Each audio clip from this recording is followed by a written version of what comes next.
On day 210, the whispers finally said a full sentence. Not a moan, not a hallucination, a message. Come to the dark, we kept a piece of you. And God help me, it sounded like my sister. Welcome back, survivors. Before the story starts, tap subscribe and comment where you're tuning in from. I'm dropping another story tomorrow, and you'll want to catch it first. Audio log. Jonah Carver, day 210. Metro Line B, Station 12. If you're hearing this, it means the camp hasn't gone completely silent yet. I'm keeping the recorder close tonight. No one's sleeping. We're all pretending we can't hear it. Like acknowledging it makes it worse. There are 16 of us left. We've blocked the north and south tracks with train cars. But the tunnels, they breathe. Like the dark is alive.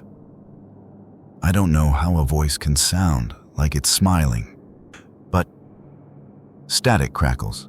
Hold on. Distant drip, drip, drip. Then a soft brushing sound, like fingertips along concrete. There it is again.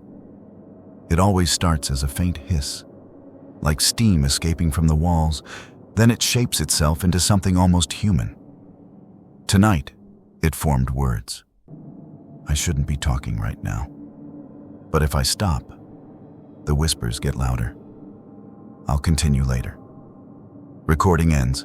The lantern's dim flame painted the station in trembling orange. Shadows swayed like figures waiting in the dark. Jonah sat with his back against the cold brick wall, clutching the recorder, pulse pounding in his throat. Every time the flame flickered, he imagined a pale face lurking just beyond its reach. Across the platform, the others huddled in silence. No one spoke. No one wanted their voice to be confused with the other ones. A metallic clang echoed down the tunnel, far but sharp enough to freeze everyone. Footsteps, slow, deliberate. One step, then a scraping drag, then another. Mara, sitting closest to the barricaded south tunnel, lifted her head. "Did someone go out there?" she whispered to Lucas. Lucas shook his head. No one's left camp since yesterday. Jonah swallowed thickly.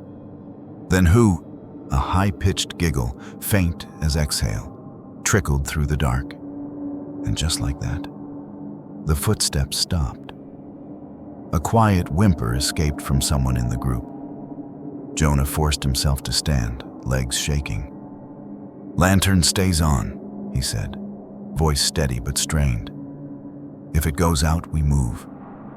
No one stays behind. Understood?" A few nodded. Some didn't react at all, just stared into the dark, waiting for something to come out. Jonah stepped closer to the edge of the platform, peering into the tunnel's throat of black. The darkness looked thicker tonight, heavy, as if it wasn't empty, but full of something pressing to get through. He heard it again. Not in the distance, not by the barricade. Right behind him, a whisper. Breathy, intimate. "Jonah!" He spun so fast the lantern nearly fell. No one was there, but the air behind him was colder, as if someone had been standing inches from his ear. He backed away, breath trembling. "It knows my name," he said. "It knows us." Mara rose to her feet. "Jonah, sit. Breathe. Hallucinations spread faster when we feed them fear." "That wasn't a hallucination," he snapped. "That was my sister's voice." The group stiffened. Everyone knew his sister, Amber, had died in the early days. No one spoke her name out loud anymore. Not since Jonah woke screaming on day 143, shouting that he saw her crawling along the tunnel ceiling. He regretted saying it now. He saw the doubt flicker in their eyes. Fear made everyone dangerous. Fear made everyone suspect. Lucas rubbed his temples. Look, whatever's happening is psychological. A soft tap echoed from the north barricade.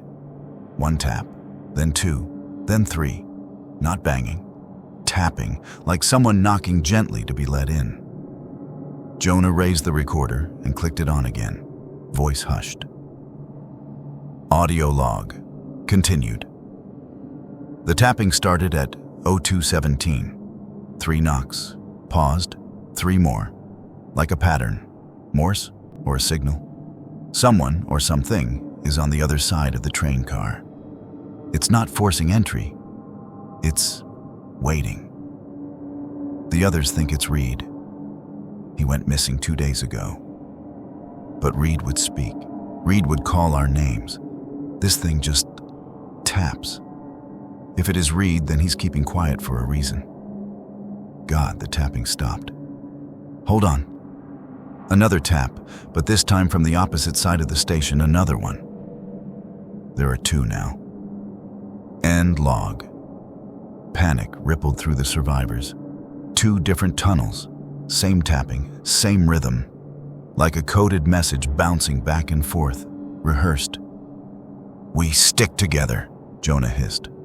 Nobody wanders. Nobody listens to the voices alone. Mara stepped closer, voice calm but firm. Jonah, we need rest. My mind is the only reason half of you are still alive, he snapped. She stared at him for a long, tired moment. Then keep it intact. A gust of air rushed through the east maintenance corridor.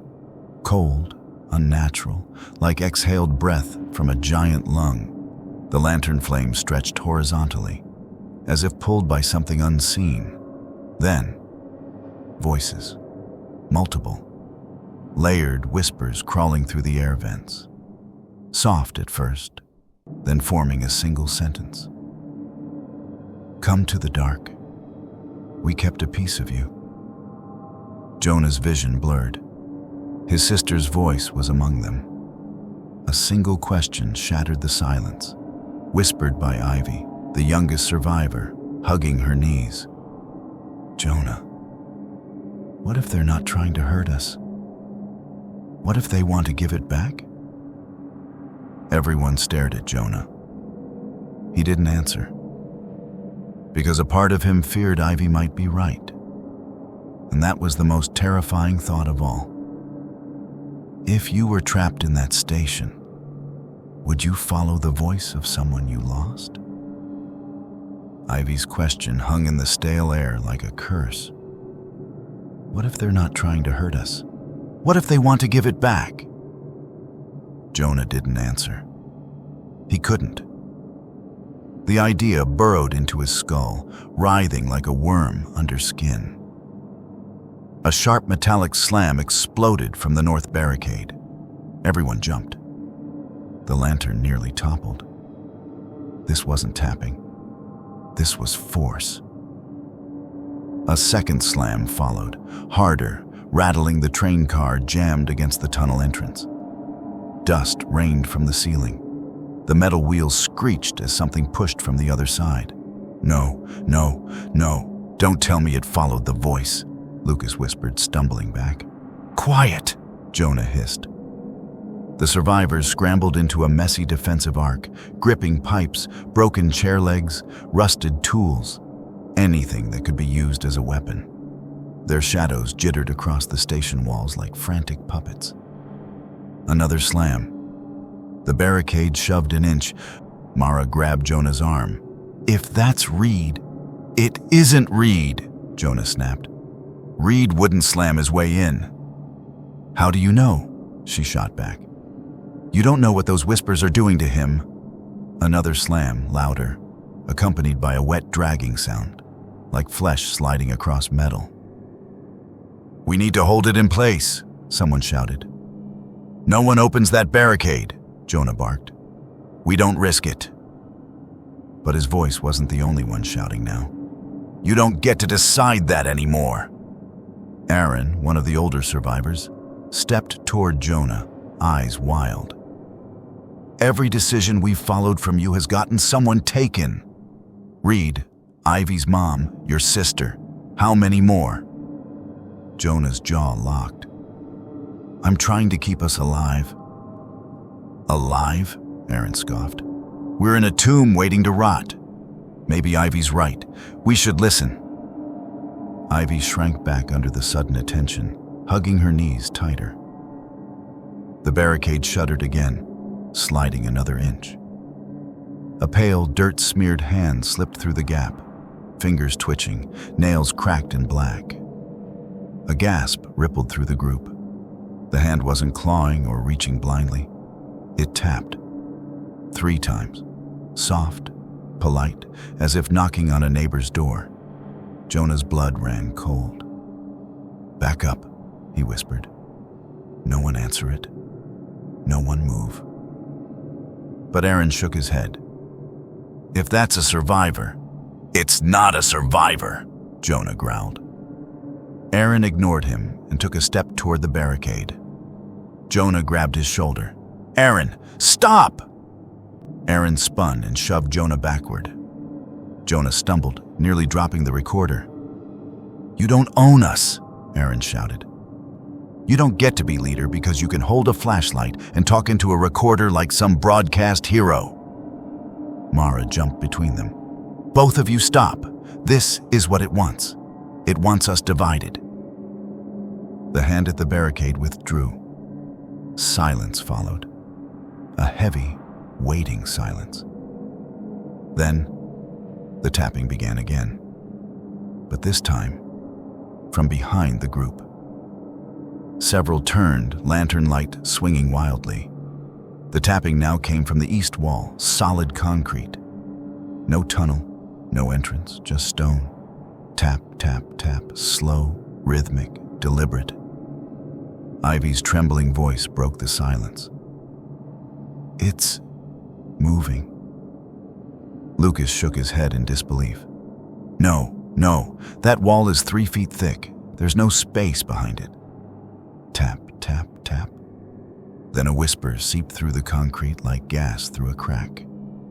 "Let us in," Aaron exhaled shakily. "We can't just sit here and wait to die in the dark. If there's a chance, there is no chance," Jonah said. Low, sharp, controlled. "This thing mimics voices. It gets inside our heads. It's not human anymore." Mara's voice cut through, firm but softer. "We don't know that. We don't know anything. And that's the problem. We need answers." "You don't get answers by opening the door to a monster," Jonah said. Aaron pointed at Ivy. She heard compassion in it. "A child. She's not corrupted like us. If she thinks there's hope..." "Don't use her," Jonah growled. "Don't drag her into your desperation." The lantern flickered violently, then went out. Darkness swallowed the station whole. Someone gasped. Someone else choked out a prayer. Jonah's heartbeat thundered in his ears. He fumbled with the lighter, hands shaking. In the pitch dark, something moved. Fast, soft, skittering across the platform.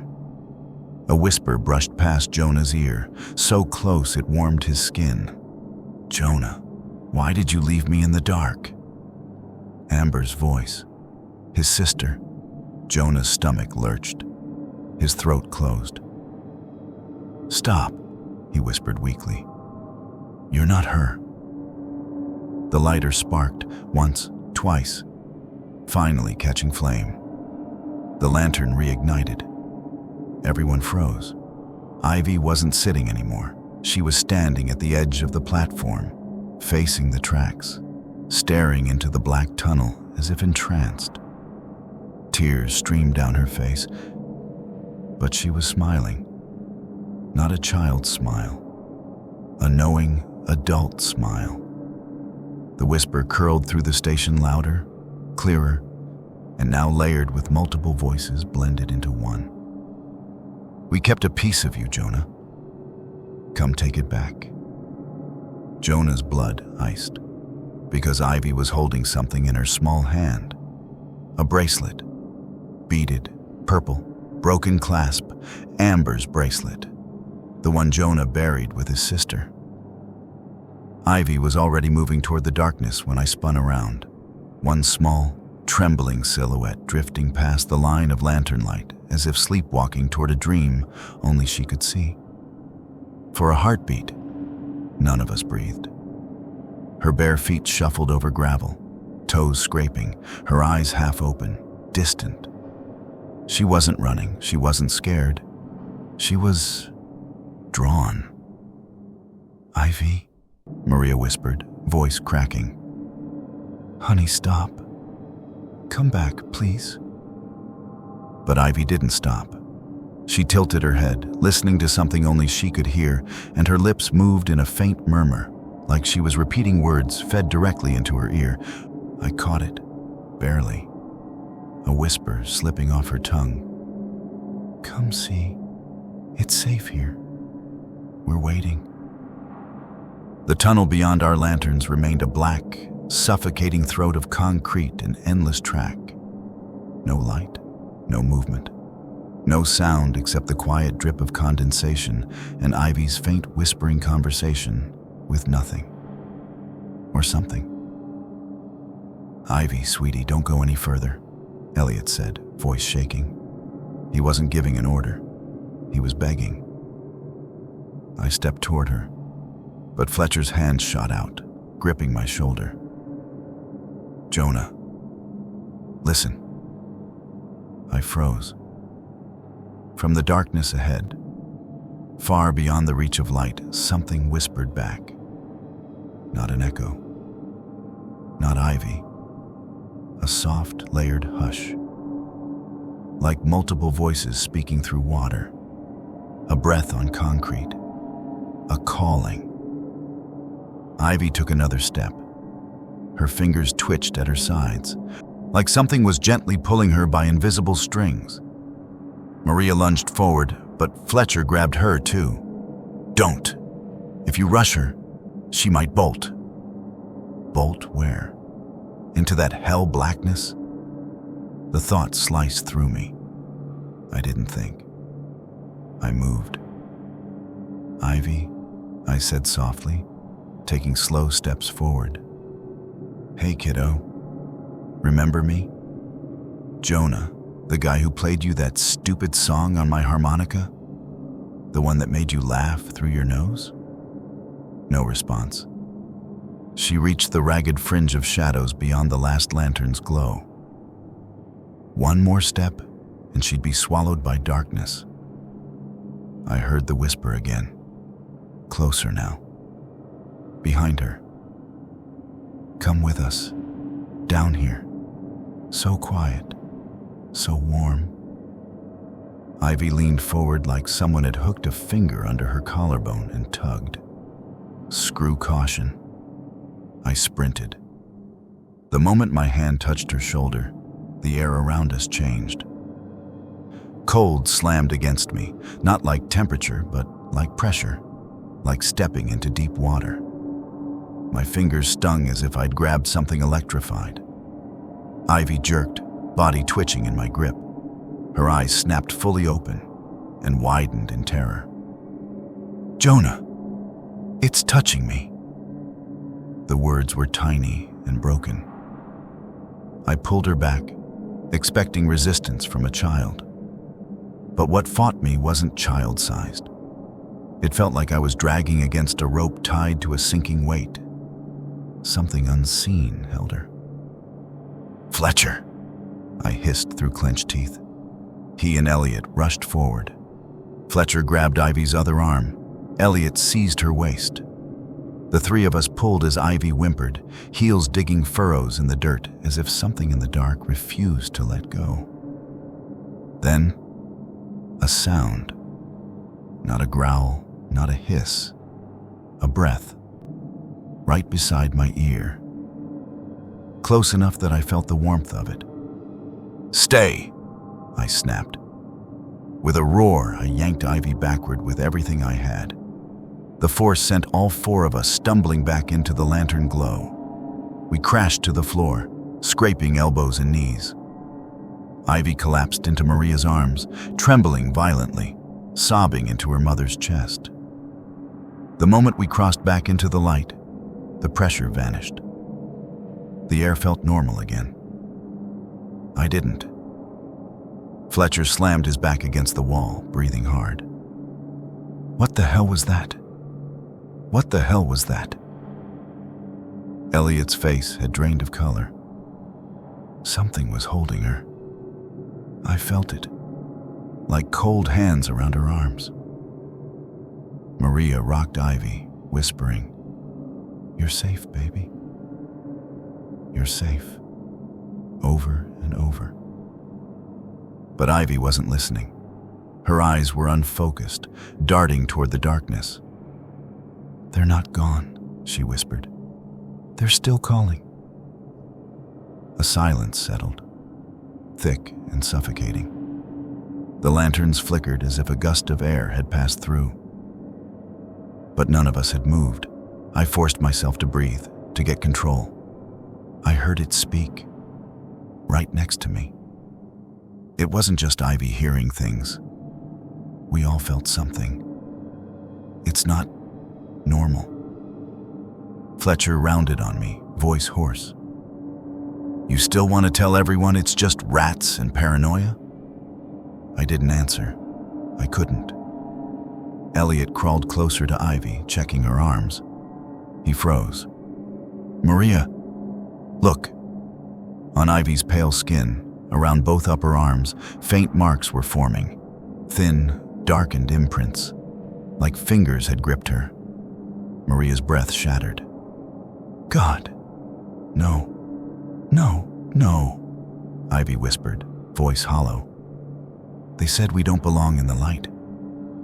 Lantern light flickered again.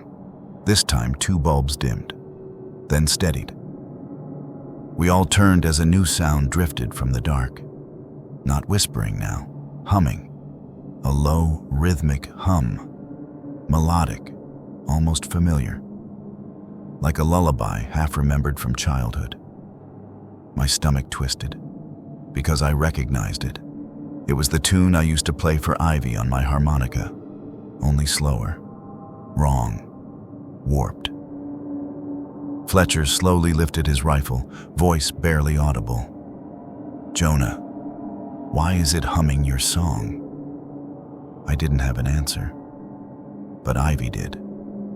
"They said it's practicing, so it sounds like you when you join them."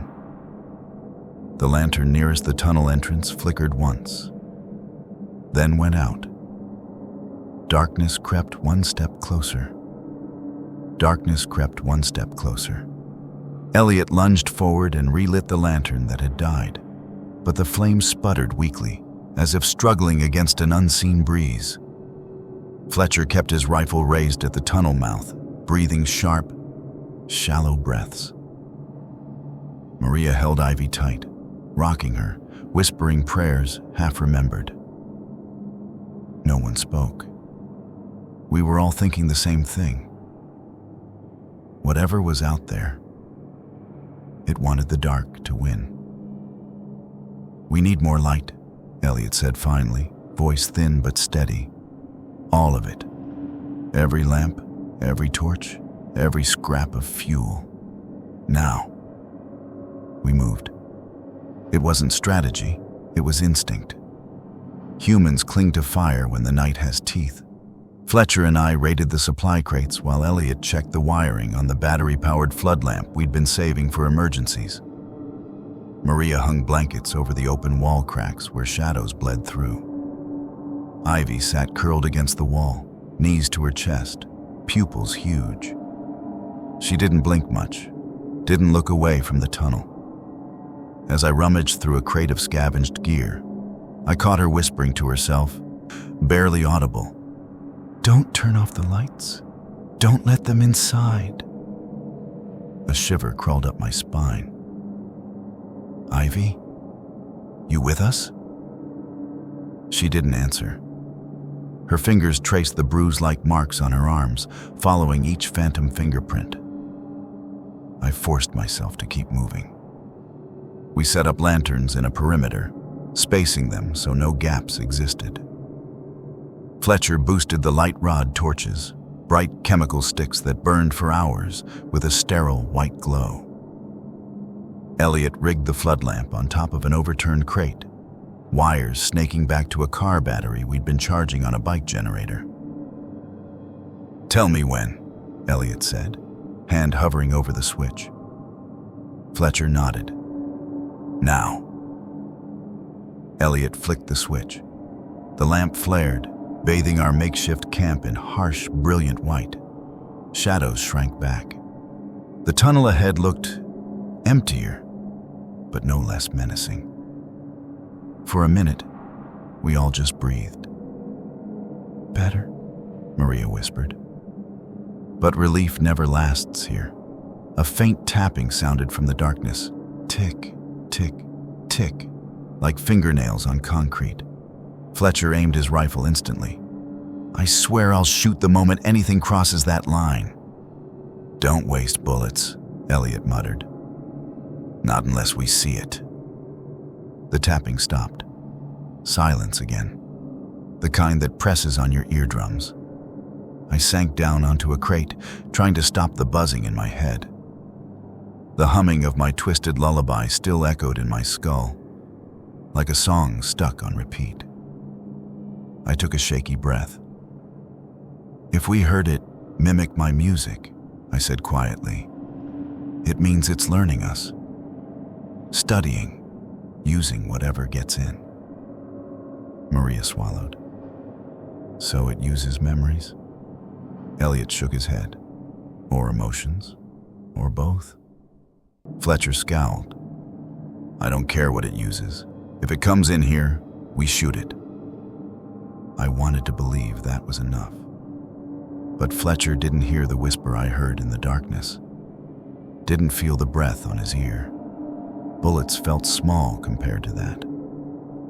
A few minutes passed, enough for hearts to settle, but not enough for fear to fade. Then Ivy's voice cut through the quiet. "They're not outside anymore." Every head snapped toward her. She stared at the ceiling, not the tunnel, listening. Maria cupped her face.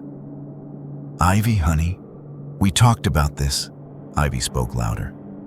"They're trying to find a way around the light." Elliot exchanged a look with me. Not disbelief, concern.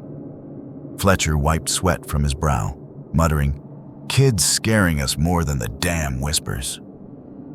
A crackling sound interrupted him, like static from an old radio. The flood lamp flickered for half a second, the shadows stretching like long fingers, then stabilized.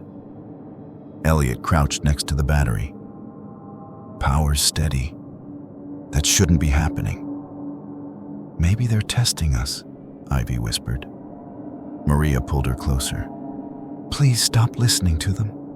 Ivy looked up at her mother, expression blank. "They're not talking to me now." A chill swept through the air. "Then who are they talking to?" Fletcher asked. Ivy turned her head slowly, too slowly, until her eyes locked on me. My stomach dropped. I looked away from her. I had to focus. Fighting panic, I grabbed another lantern and moved toward the far end of our perimeter, where the concrete wall curved into an alcove we always kept lit. The flame seemed fine, strong. Then, as I turned away, I caught a faint whisper.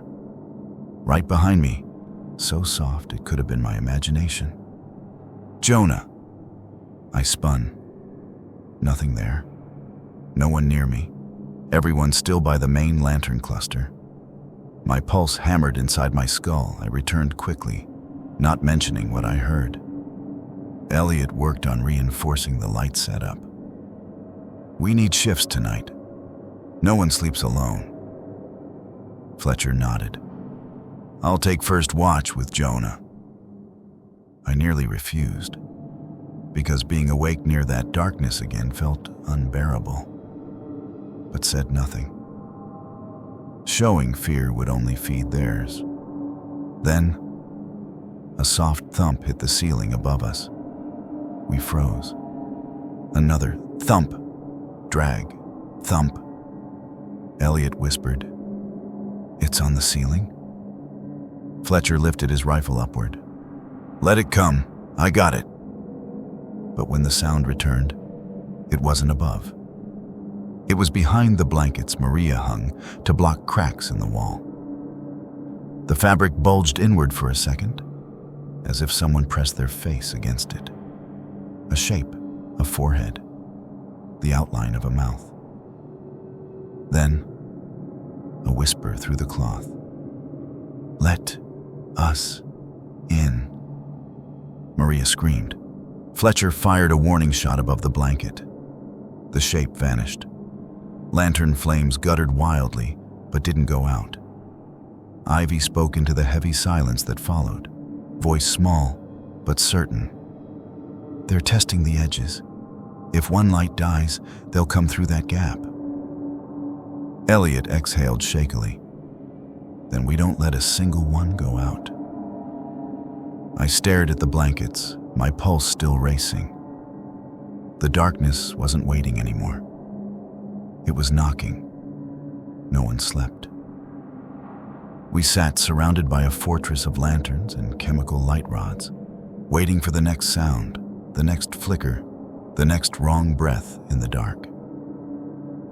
The blankets Maria hung over cracks in the wall no longer felt like fabric. They felt like thin skin holding back teeth. Fletcher and I took first watch, but everyone stayed awake anyway. Maria kept a protective arm around Ivy. Elliot scribbled notes on power usage and fuel levels, and the air tasted of rust, smoke, and fear.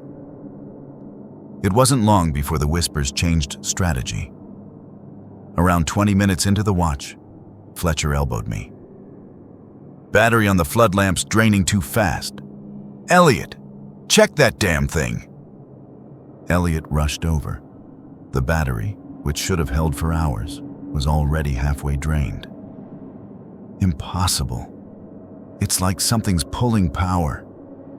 He traced the wires, intact, connections secure. He frowned, adjusting the clamp. "If this dies, we lose the brightest beam we've got." "Then don't let it," Fletcher snapped. Tension coiled in the air like a storm. Everyone was fraying at the edges. Even Fletcher's voice, usually steel, had hairline cracks. Ivy hadn't moved or spoken in half an hour. She stared at the space just beyond the perimeter of light, hugging her arms, jaw tight. Maria brushed her hair back with shaking hands. "Ivy, baby, look at me," Maria whispered. "You're here. You're safe. Stay with us." Ivy blinked slowly and whispered, "They don't want the light. They want us to turn it off." The words hit like a cold gust. Elliot swallowed. "Well, that's not happening." But the darkness didn't need to force us. All it needed was a crack, and it found one. It started small, barely noticeable. A lantern on the far left flickered for a second, then steadied. We all noticed. We all tensed. But Elliot checked it and found no issue. "Loose wick," he said, but he didn't sound convinced. 2 minutes later, another lantern on the opposite side went dimmer, not out, just less bright. Fletcher jumped up. "That's fresh fuel. Why is it dimming already?" Maria whispered, "Because someone doesn't want the lights on." Elliot raised his hands. No. No one here would, but his eyes, just for a fraction of a second, flicked to me, like he wondered. The look punched me in the chest. "You think I'd sabotage the only thing keeping us alive?" "I didn't say that," he replied quickly. "You didn't have to," I muttered. Fletcher stepped between us. Cut it out. This is what they want. Us fighting each other. That's how they'll win. But the seed was planted. The darkness didn't have to invade, not physically. It only had to make us believe someone inside had already opened the door. Maria gasped suddenly. Where's the backup fuel? The crate, usually kept behind the central lantern cluster, was open, and the spare fuel canister was missing. My heart rate spiked. What do you mean, missing? We had 2 full flasks. Elliot tore through the supplies, panic rising. One's gone. Someone moved it. Fletcher looked at each of us, jaw tight. Nobody leaves this circle. Nobody. But Ivy was staring at someone. Slowly, silently, her gaze drifted to Elliot. He felt it. What? No. Oh, come on. Really? Maria's voice trembled. Elliot, did you touch the fuel? No, Elliot snapped. Why the hell would I? A sound cut him off. Metal scraping from the shadows near the blankets. We all turned. The missing fuel canister rolled back into the light, scraping across the floor, coming from the dark side of the room, opposite Elliot. Maria lunged forward and grabbed Ivy, pulling her close as if to shield her from the sight of a fuel can making its way out of the shadows on its own. But it wasn't rolling like something pushed it. It looked like it had been placed there, returned, almost smugly. Elliot paled. I didn't move it, I swear. But Fletcher's mistrust ignited. Then explain how it got there. Fletcher, I don't know. It didn't walk there itself, Maria's voice cracked. Please stop yelling. You're scaring Ivy.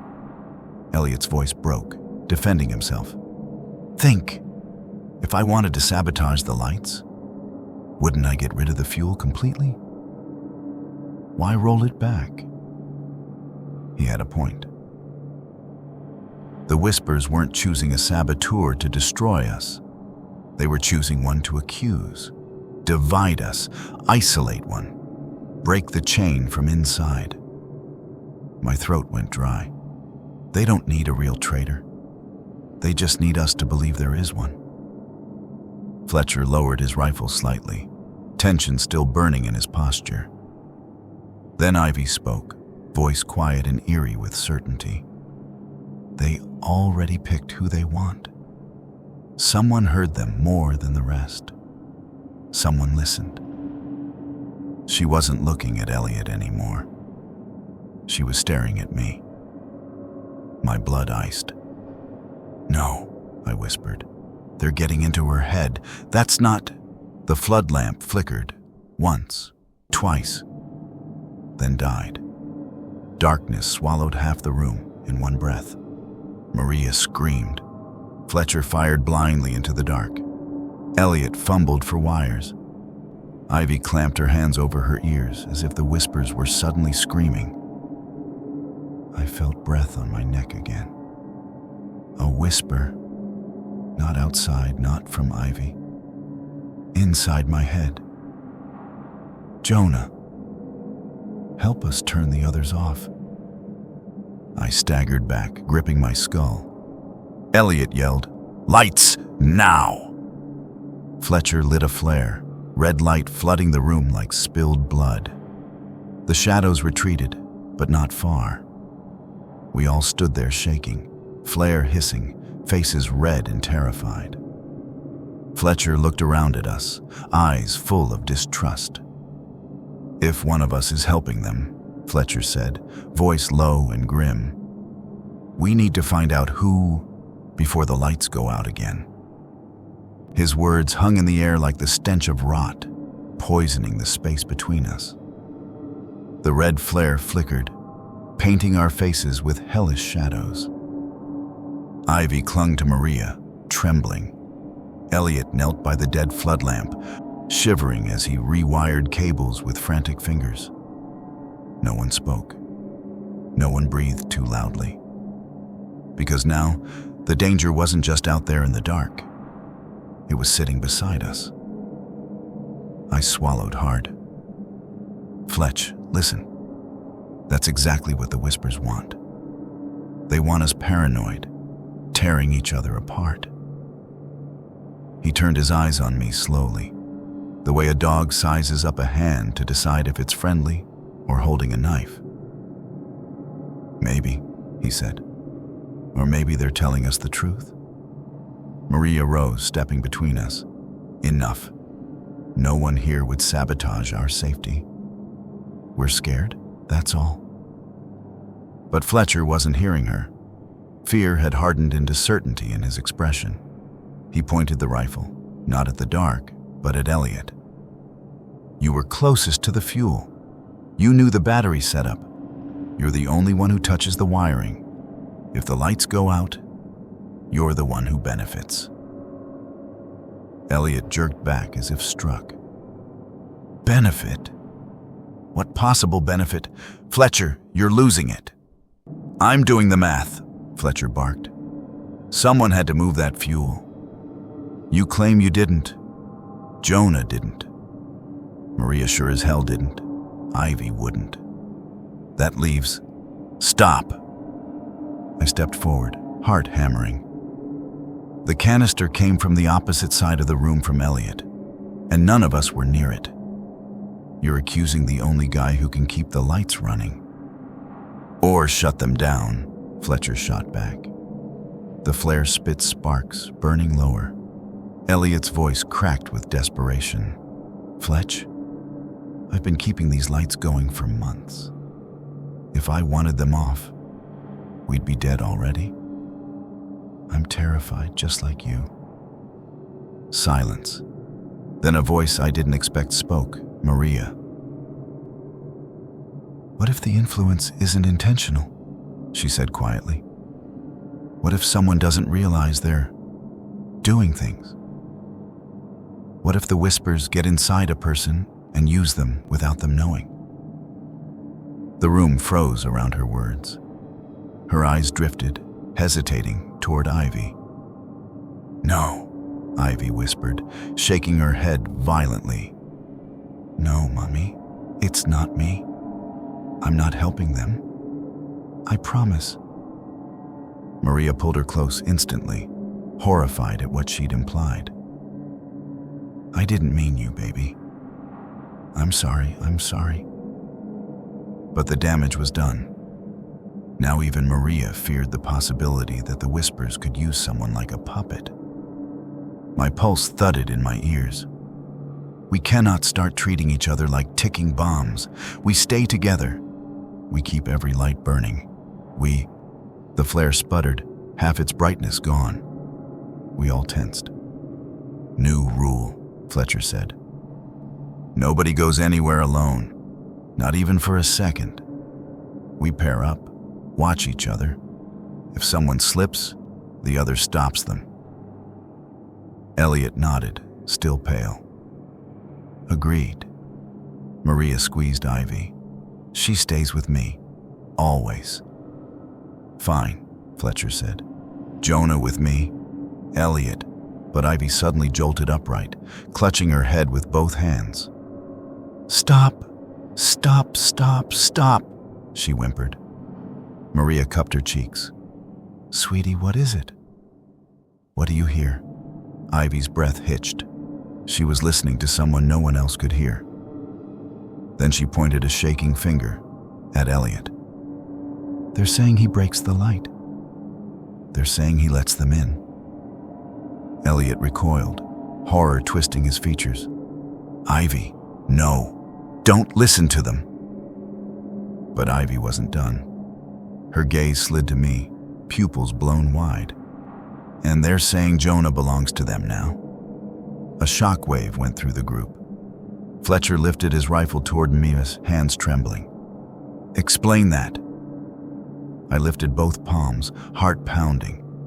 It's them talking, not her. They're using Ivy to get to us. To isolate. To divide. Don't let them. But Fletcher's eyes had that wild edge again. You heard them first. You got marked first. They hummed your damn song. If they picked you, Maria shouted. Stop it, all of you. Ivy is scared and confused. Don't turn this into a witch hunt. Her voice cut through the rising chaos, but only for a moment. Elliot stood, hands up, voice shaking. Look, if we're suspecting anyone, we test logically. I stay where everyone can see me. Jonah stays in the light. No one wanders. No accusations without evidence. Fletcher gritted his teeth, but gave a tight nod. Fine. But the second someone acts strange? He didn't finish the sentence. He didn't need to. The flare hissed and burned itself out. Instantly, the lanterns became the only glow again. Warm, small, fragile.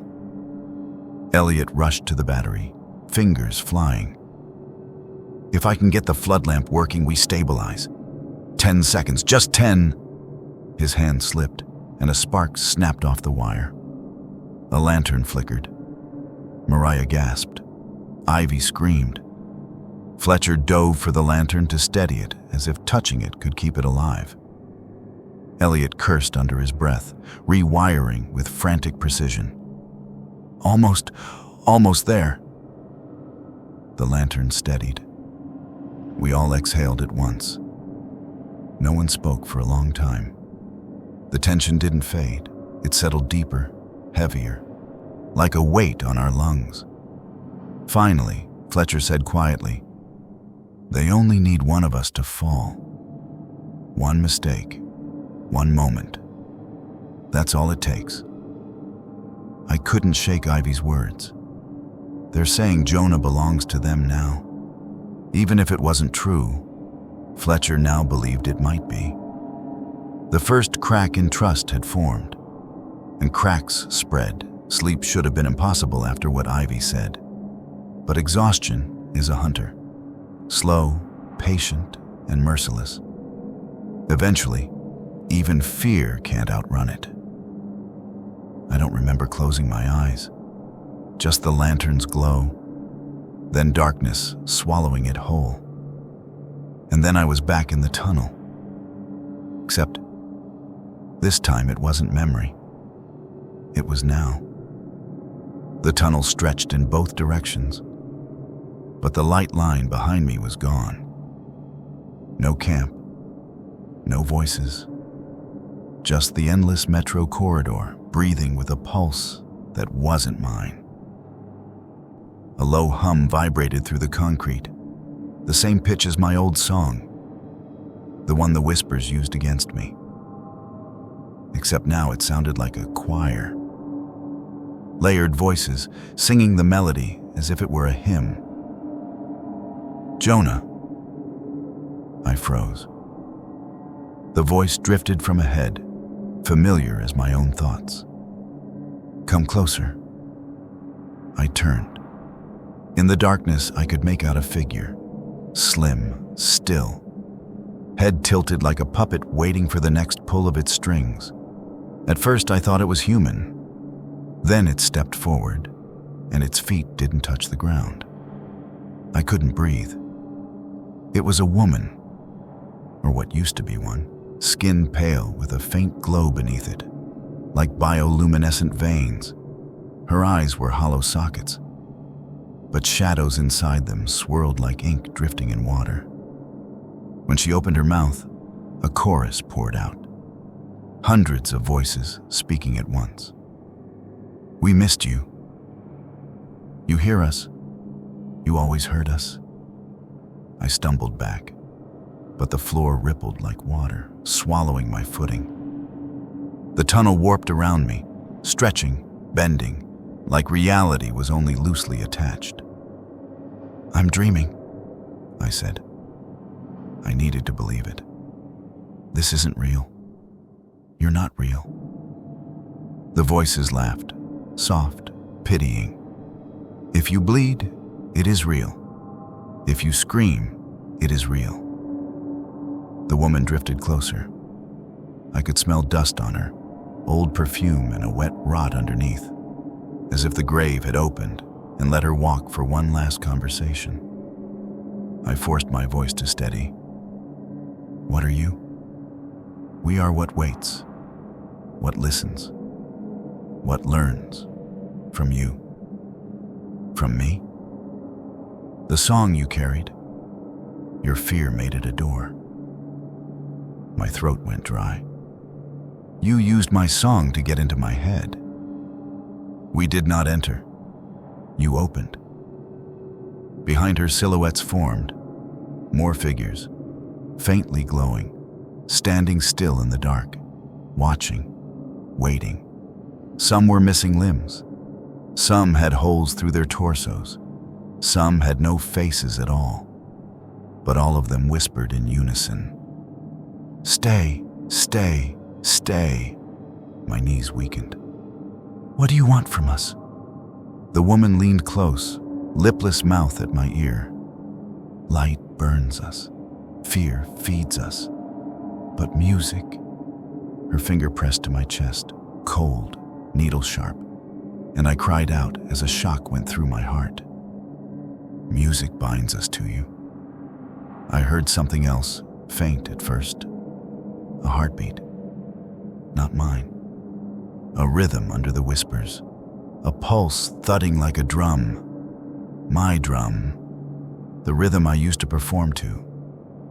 The whispers began chanting in time with it. Boom! Jonah! Boom! Jonah! Boom! Jonah! They weren't calling me, they were claiming me. No, no, get away! I shoved her. She didn't move. Instead, the tunnel peeled open around her like her presence was tearing the world apart. Rails bending, concrete stretching, lantern light bleeding from cracks in the walls like veins bursting. Behind me, hands grabbed my arms. Not solid, mist-like, but with strength. They pulled, trying to drag me backward into the dark, into them. The choir reached a crescendo. You belong to us, I screamed, and woke to Fletcher's shaking me violently. Jonah, wake up! Wake up! I gasped, clutching my chest, lantern glow blinding me. The camp came into focus. The others stared, shaken. I had been screaming in my sleep. Maria held Ivy close. The child cried silently into her. Elliot looked pale with fear. Fletcher hovered over me, rifle slung but ready, eyes sharp, searching my face for something, some sign of infection or possession. What did you see? He demanded. I wiped cold sweat from my brow. My hands shook uncontrollably. A dream, or not a dream, I don't know. Elliot crouched beside me. Tell us. I couldn't describe all of it. Not the way they touched my mind, not how they used my song. If I said it aloud, it would make it more real, more powerful. They spoke to me, I managed.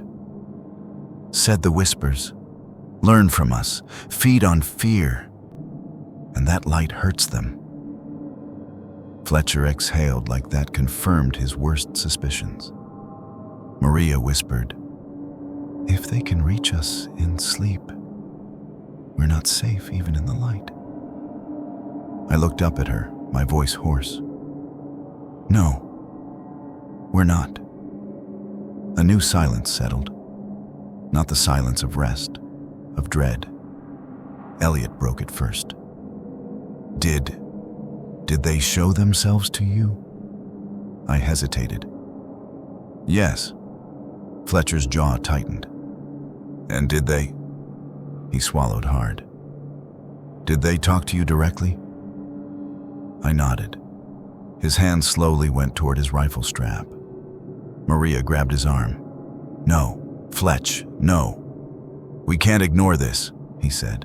He's making contact. That's how influence starts. He wasn't wrong. But he wasn't right either. This wasn't like Ivy, I said, voice trembling. It wasn't a whisper. It was A conversation. The others stared. Elliot whispered, "That means they're evolving, or focusing on you specifically." Fletcher stepped back from me like I was radioactive. I felt suddenly isolated, like the light stopped at my skin and wouldn't cross over. Ivy raised her head, tears streaked down her cheeks. In the smallest voice, she said, "Jonah, they're standing behind you." Everyone froze. I didn't turn. I couldn't. Even breathing felt like it might invite something to answer. The light flickered. Just once. But once was enough. Because in the space of that blink, I swear I felt cold breath on the back of my neck. And the whispers came with it. Almost. The air in the tunnel felt heavier after Ivy's whisper. None of us slept again. We sat in tight silence, lanterns clustered at the center of the platform like a shrinking island of safety. Elliot rubbed his eyes and checked his watch. "We need a watch rotation. We're exhausted, and that's when mistakes happen." Fletcher nodded reluctantly. "Pairs only. No one alone. Jonah, you're with me first. Maria takes second watch with Elliot. Ivy sleeps." Maria clutched Ivy as if afraid she'd dissolve if she let go. "I'll watch first with Jonah. Fletcher needs rest. He hasn't blinked in hours." Fletcher wanted to argue, but his eyelids betrayed him. He finally lay down with his rifle beside him.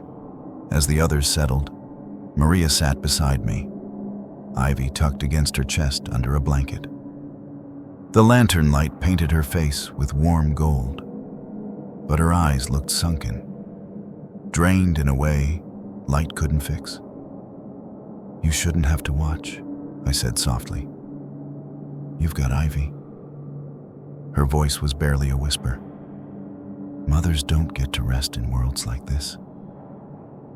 She stared into the dark beyond the lanterns, and for a moment, her expression changed, like she was listening, not to us, to them. "Maria?" I asked carefully. She blinked, returning to herself. "I'm fine." But her foot tapped the platform, restless, anxious, like she was itching to move. Minutes bled into an hour. Fletcher and Elliot slept in uneasy cycles, twitching at every sound. The tunnel made small noises, drips settling metal, the groan of ancient concrete shifting. But beneath it all, there was something else.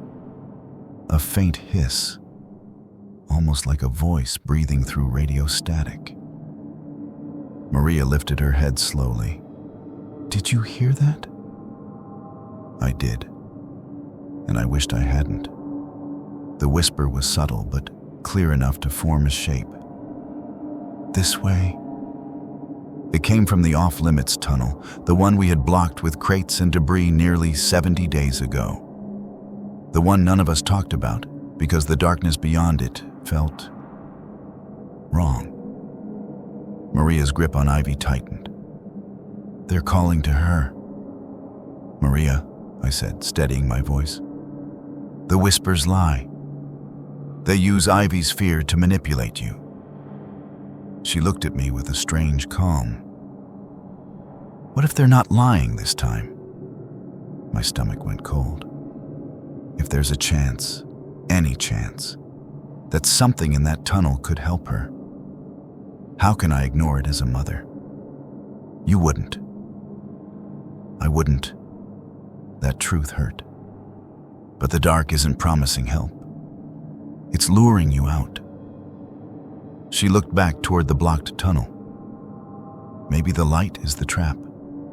Maybe we're staying where they want us. That wasn't Maria's voice.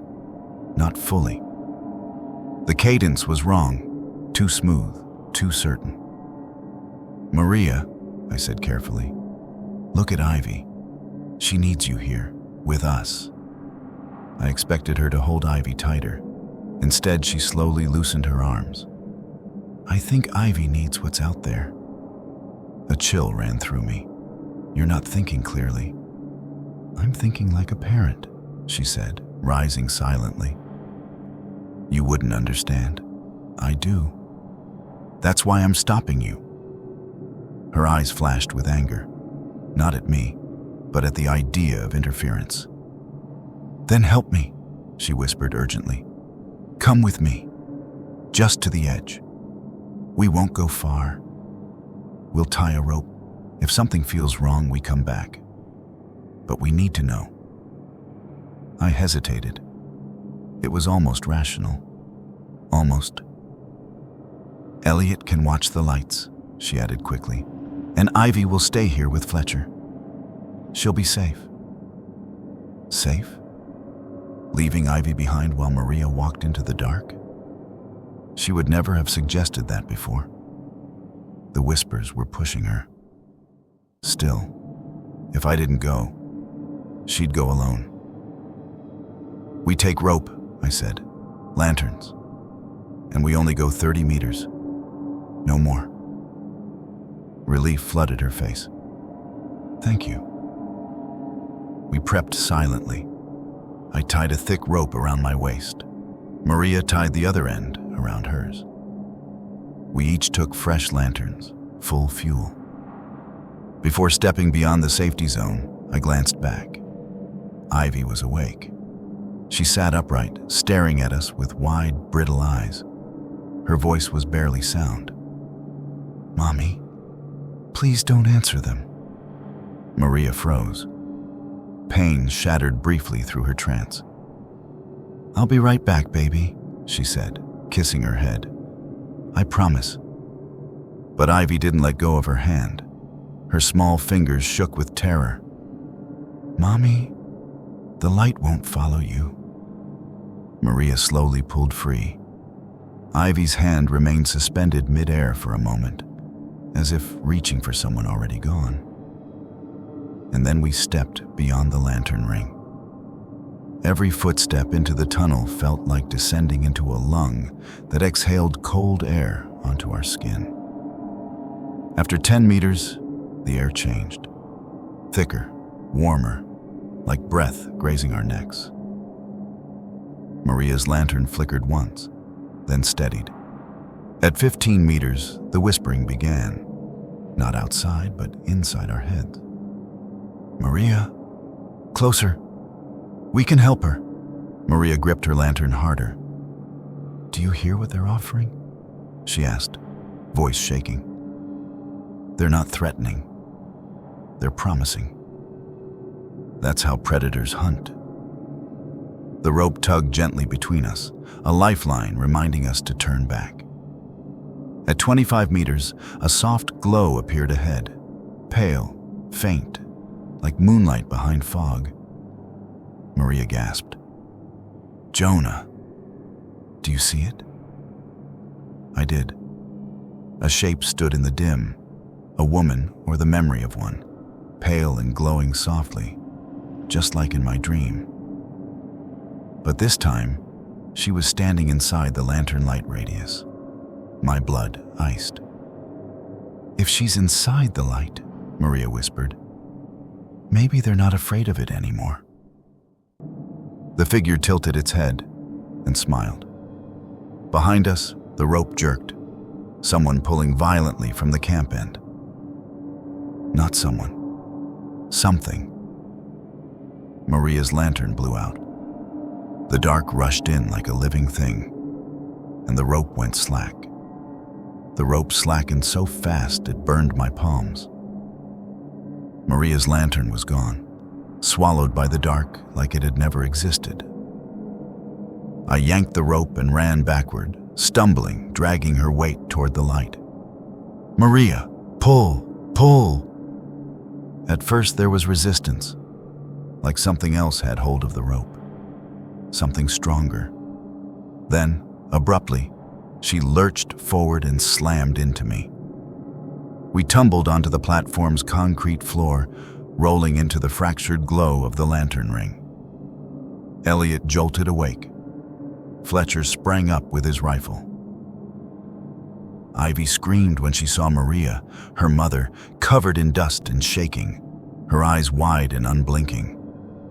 "Where were you? What happened?" Fletcher barked. Maria didn't answer. She stared ahead, past us, toward the dark tunnel we'd come from. I caught my breath, forcing the words out. Something pulled the rope, hard. We didn't